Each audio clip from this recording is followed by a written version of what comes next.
नमस्कार दोस्तों। भारतीय जनता पार्टी के नेताओं में, उनके सहयोगियों में इस बात का कंपटीशन चल रहा है कि कौन कितना झूठ बोल सकता है। उनका सांसद कितना झूठ बोल सकता है, उनका मंत्री कितना झूठ बोल सकता है और उनका प्रधानमंत्री कितना झूठ बोल सकता है, उनका राष्ट्रीय अध्यक्ष कितना झूठ बोल सकता है। और यह कंपटीशन उनकी पूरी पार्टी में चल रहा है कि जो सच बोल दे उसको कौन कितना ट्रोल करेगा, और यदि वो महिला हो तो उसके साथ कितने अश्लील और गंदे शब्दों का इस्तेमाल होगा, यह कौन कर सकता है। यह भी कंपटीशन है कि किस मुसलमान को आप बांग्लादेशी घोषित कर दें, किस मुसलमान को आप पाकिस्तानी घोषित कर दें और उसके घर में प्रताड़ना शुरू कर दें। कितने आतंकी हमले हो जाएं, लोग मर जाएं, लेकिन आपको फिक्र नहीं।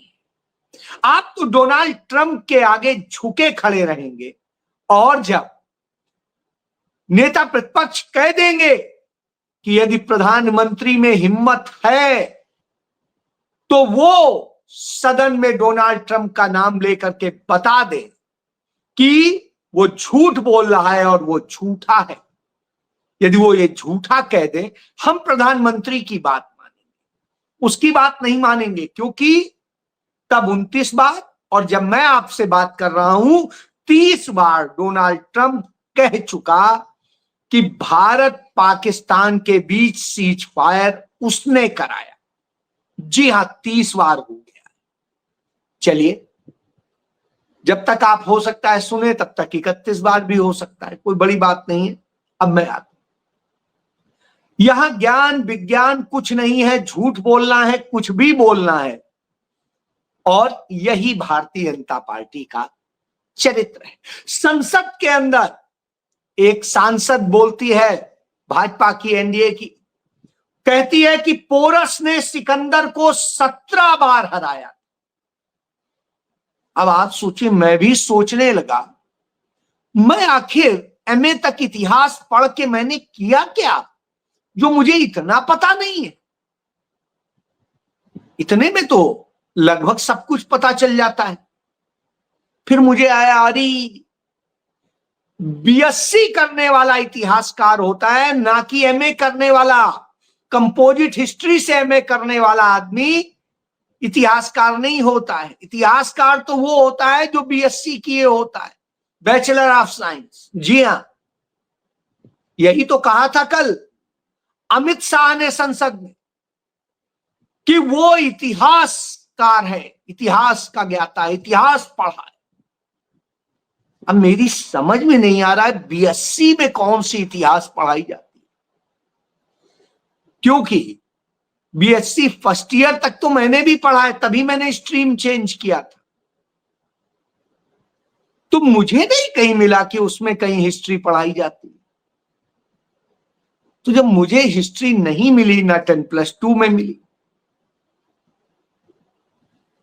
अब मैं बड़ी स्थिति में हूं कि जब वो पढ़े तो उस दौर में और उससे कुछ बाद में मैं पढ़ाऊंगा। मेरी अभी समझ में नहीं आया। बहरहाल, हो सकता है उनकी कोई स्पेशल बीएससी होती हो, हिस्ट्री में बीएससी होती हो।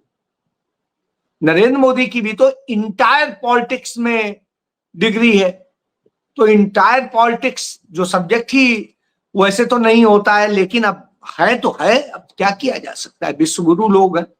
चलिए, तो वो इतिहासकारों के लोग ये बताते हैं, तभी अमित शाह बता देते हैं कि अरे सरदार वल्लभ भाई पटेल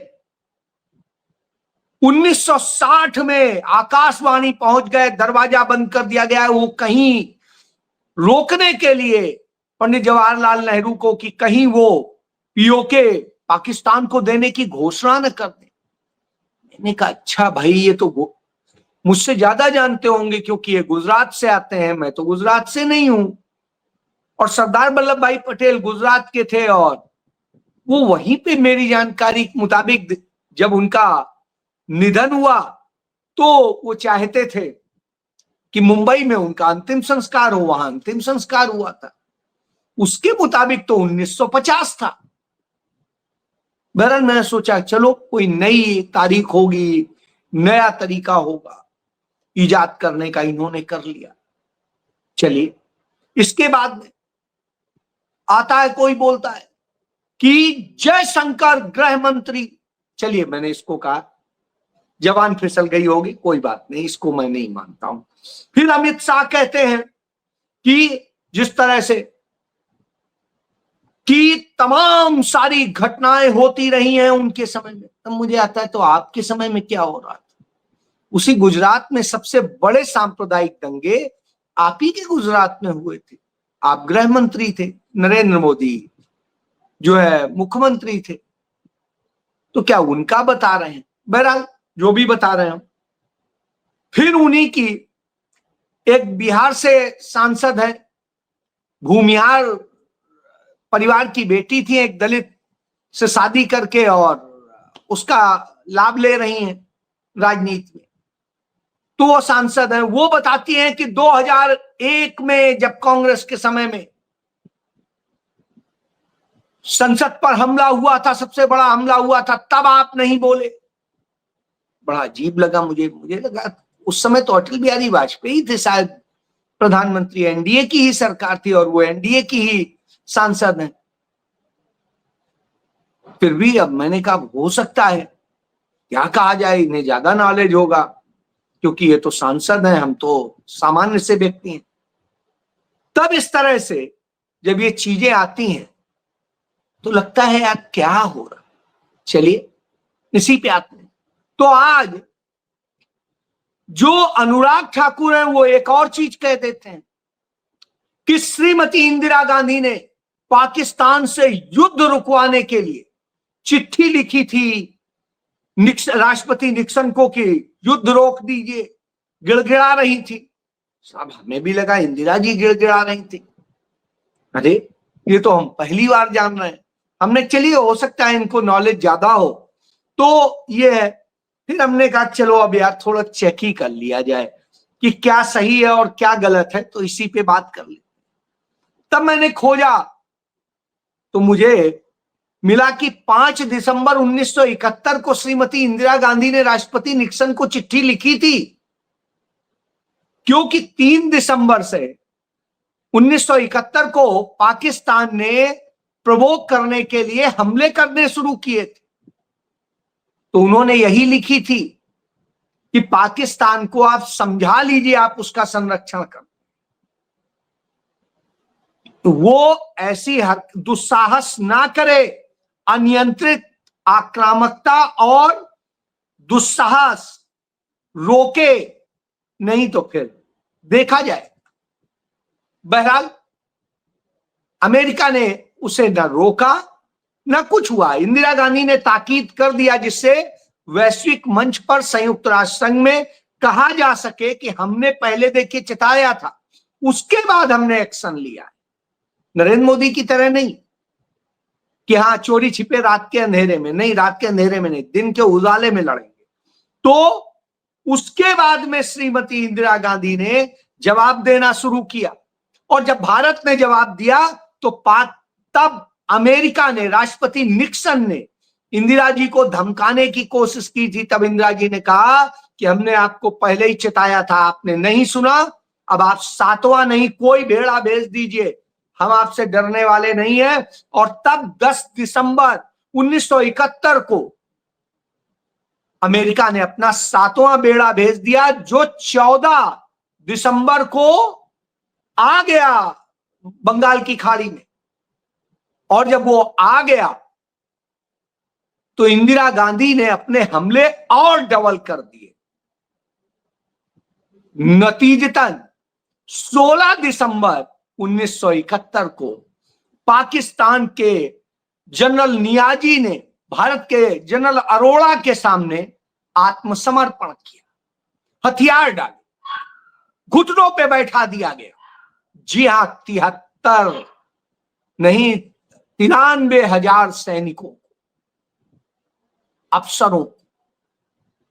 तो यह जान लीजिए यह साहस था। अब नरेंद्र मोदी का साहस बता, तो नरेंद्र मोदी की हो या भारतीय जनता पार्टी की हो, नेहरू से शुरू होती है, नेहरू गांधी परिवार से, और नेहरू गांधी परिवार पे ही खत्म हो जाते हैं। इसके अलावा इनके पास कुछ नहीं। चलिए नेहरू पे बात कर लेते हैं। जब पीओके की बात करते हैं तब आता है, मैं पहले भी बता चुका हूं कि जब 1948 में भारत पाकिस्तान का युद्ध चल रहा था लेकर के कश्मीर को, क्योंकि 26 अक्टूबर 1947 को राजा कश्मीर हरि सिंह ने भारत के साथ समझौता किया, कश्मीर के, जम्मू कश्मीर के राज्य के भारत में विलय का, लेकिन सशर्त किया। उनकी राज सत्ता बरकरार थी, वही राजा। बावजूद इसके प्रधानमंत्री का जो अधिकार था, पंडित जवाहरलाल नेहरू ने वहां 1.25 साल लड़ाई रखी। सरदार वल्लभ भाई पटेल ने जून 1948 को चिट्ठी लिखी कि यह युद्ध रोक देना चाहिए, अब हम इतना बर्दाश्त नहीं कर सकते हैं। बावजूद इसके नेहरू ने युद्ध नहीं रोका और लड़ते रहे, और हमने बहुत बड़ा भूभाग जो पाकिस्तान के कबीलियाई कब्जा कर चुके थे वो हमने छुड़ाया।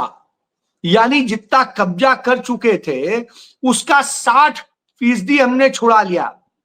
अब जो पीओके बचा उनके पास, जिसे पाक अधिकृत कश्मीर कहते हैं, वो सिर्फ 23% है उस पूरे क्षेत्रफल का जो हमने कब्जा ले लिया। पहली बात ये। और संयुक्त राष्ट्र संघ जाकर के हमने पाकिस्तान के जो कब्जे में कश्मीर पहुंच गया था वो पाकिस्तान का नहीं होने दिया, हमने उसे पाकिस्तान के अवैध कब्जे वाला कश्मीर घोषित कराया, इसीलिए वो पीओके कहा जाता है। तो अब पूरी बात समझ में आ गई होगी। आगे आ जाइए। अक्साई चीन का भी बता चुका हूं कि अक्साई चीन कभी भी भारत के कब्जे में नहीं था, लेकिन साहब झूठ बोलना है, सदैव बोलना है। ब्रिटेन नहीं कर पाए, कोई नहीं कर पाए सब कुछ, लेकिन झूठ बोलना। फिर कहते हैं 1974 में श्रीमती इंदिरा गांधी ने कच्चा टिप्पू दे दिया था श्रीलंका को।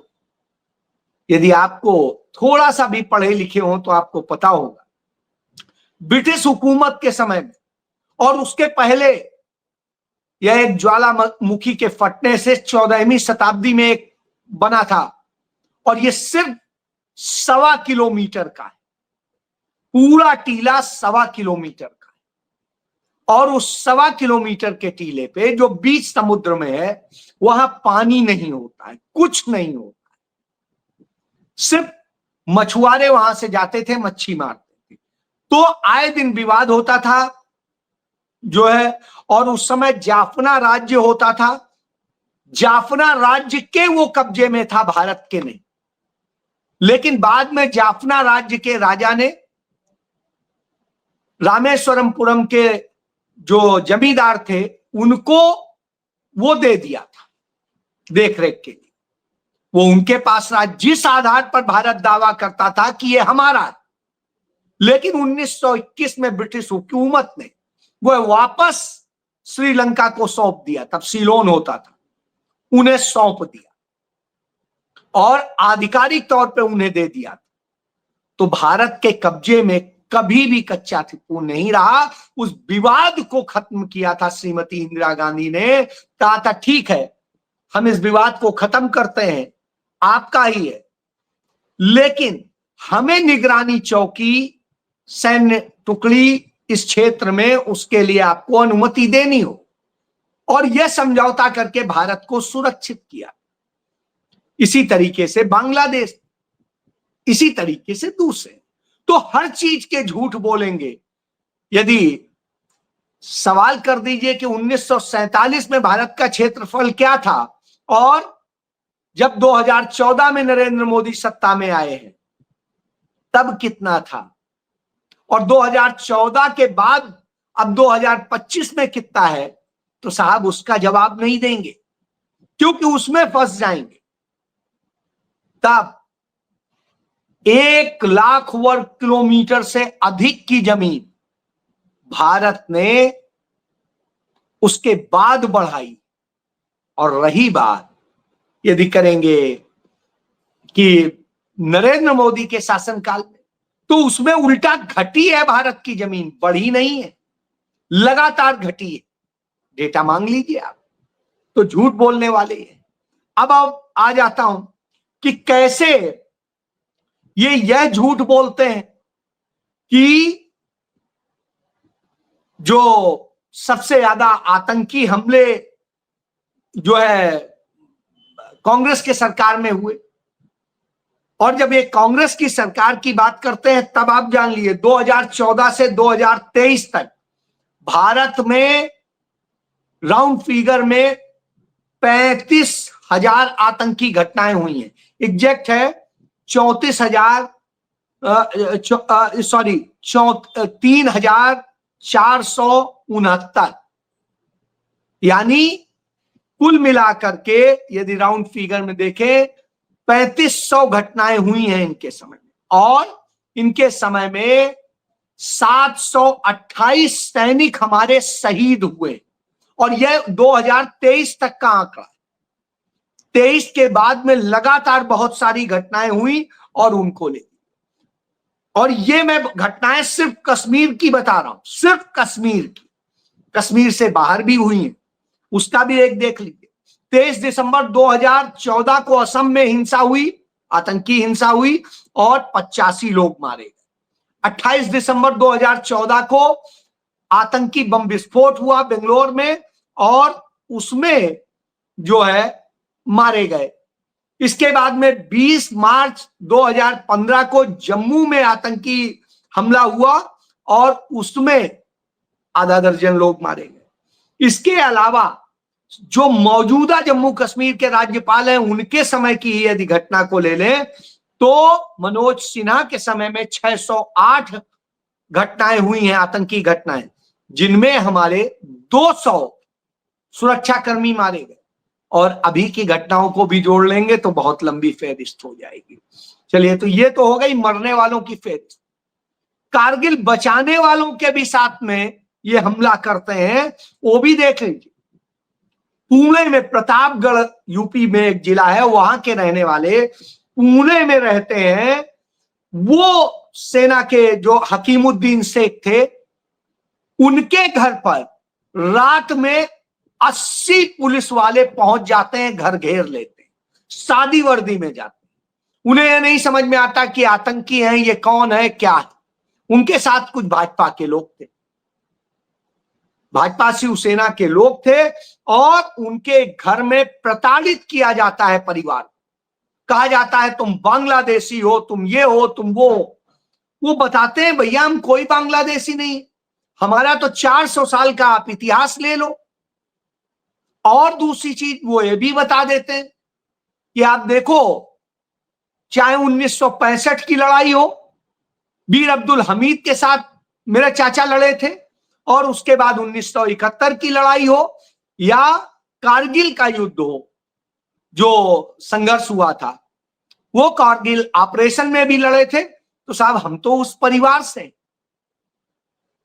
इस तरह से प्रताड़ित किया जाता है। तब वहां की, पहले तो उन्हें पता ही नहीं होता ये पुलिस वाले, बाद में वहां की डीसीपी सोनम मुंडे कहती है कि एक सूचना मिली थी कि अवैध बांग्लादेशी हैं जिसके लिए भेजा गया। तो इस तरह किसी के यहां आधी रात को आप भेज देंगे, अपमानित करेंगे। सोचिए, ये इनका चरित्र है। और जब ये चरित्र है, मैंने ये इसलिए बताया क्योंकि जेपी नड्डा जो भाजपा के राष्ट्रीय अध्यक्ष हैं, वो झूठ बोल रहे थे।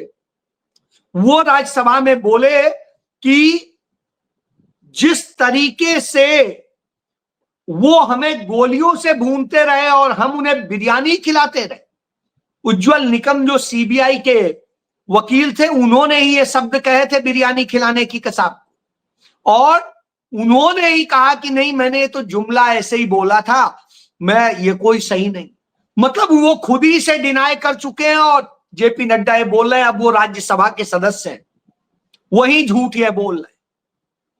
और आप याद करिए, कांग्रेस के समय में रात में अदालत खोल के फांसी दी जाती थी।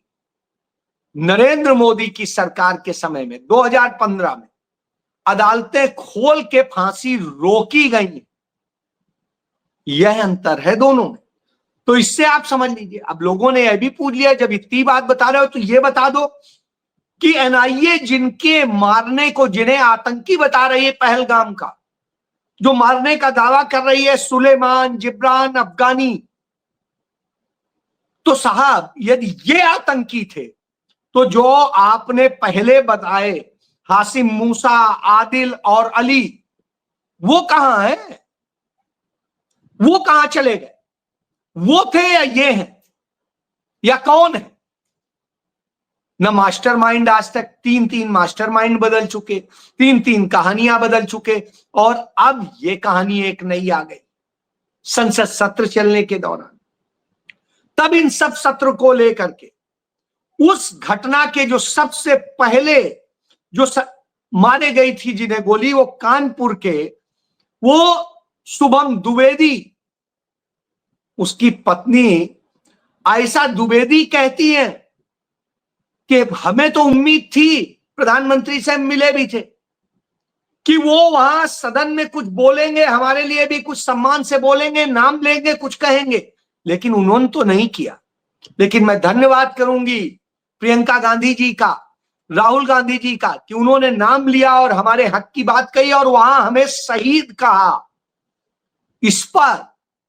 और वो डिसअपॉइंट होती हैं इस बात से कि उसी पाकिस्तान के साथ आप मैच खेल रहे हैं, उसी के साथ सीज फायर हो गया, और फिर जिन्हें मार रहे हो उनकी शिनाख्त भी नहीं करवा रहे कि वो हैं कौन, सही में आतंकी है नहीं है।